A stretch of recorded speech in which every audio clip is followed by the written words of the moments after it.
You are my best friend, better than before.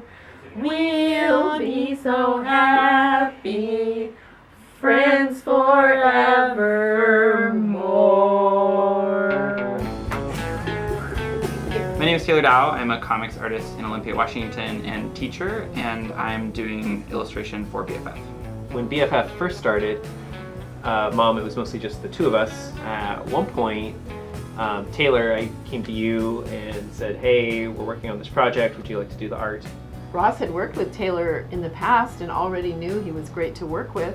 I had done the island cards for Fall of Magic before, which Ross did the art direction for. But before that, it's just been like individual commissions for individual clients and stuff. Working with a mother and son team has been not a definitive part of the experience of working with you two. I think you're both your own people. It is something that I think affects the design of the game. You were a tween and you were witnessing Ross being a tween. You do have a shared experience of at least your tweenness. Plus we're two different generations, and that the time element comes into it, has come into it several times. I think there's a lot of value in myself being younger than Ross as well, where we have these three different three very different experiences of tweendom, and then you coming at it from the direction of someone who writes children's books. Right, that's true. And I am a teacher, so I have a lot of experience working with the current generation. Once we had like 12 characters designed and we started working on the locations, then we had to really start to answer all these questions about how the game actually played. And I found myself in more and more of a designer or designer adjacent role. The moment where I realized that you were part of the design team was when you did your first sketch for Camp Summertime. You had like all these funny locations that you'd come up with that were beyond the ones that we'd come up with. I think your voice and your artistic style were a really huge influence of that, and it then just became more than you just receiving art direction. It was like we give you some art direction and then you put some stuff into it, and then we kind of like look at that and be like, oh wow, yeah, these ideas are really cool. Let's like work those in.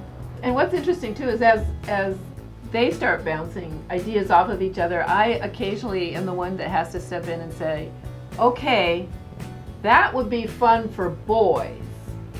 This is a game for girls. And some girls like to do those things, but a lot of girls like to do girly things.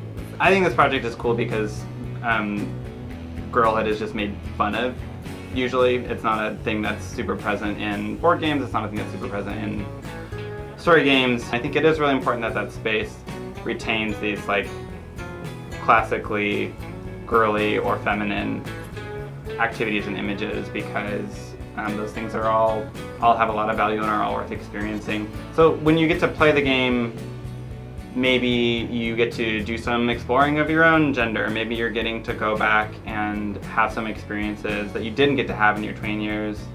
If you are playing it as someone who's socialized male. Likewise, getting to revisit girlhood with different knowledge or different kinds of power available to you as an adult. Yeah, you can change your story if you want. You can change your story, or if you're currently experiencing girlhood, if you're currently a young person, getting to explore it in this new context is really important. I don't know, I just think like this game, it gets to be a celebration of girlhood, but it's also, you get to define what that word means for you.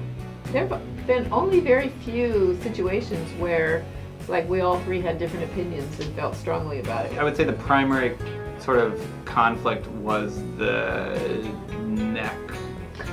Like how much neck characters had. It was a big deal. That was a big deal. Well, and also gender representation, like gender expression. Having a balance of different expressions of femininity or gender neutrality or like masculinity with some of the characters. We all have really different perspectives, and that's also a generational thing. Sure. I think that we ended up with a range of bodies and styles that we definitely would not have if any of us by ourselves had. When you have three creative types who all kind of have their own voice and their own way of expressing their creativity, things evolve in a different way, and having your input has been critical. You've put stuff in that, as Ross said, we never would have thought. about. We didn't tell you to do it. It just evolved because of the way you were imagining something, and it's been really wonderful.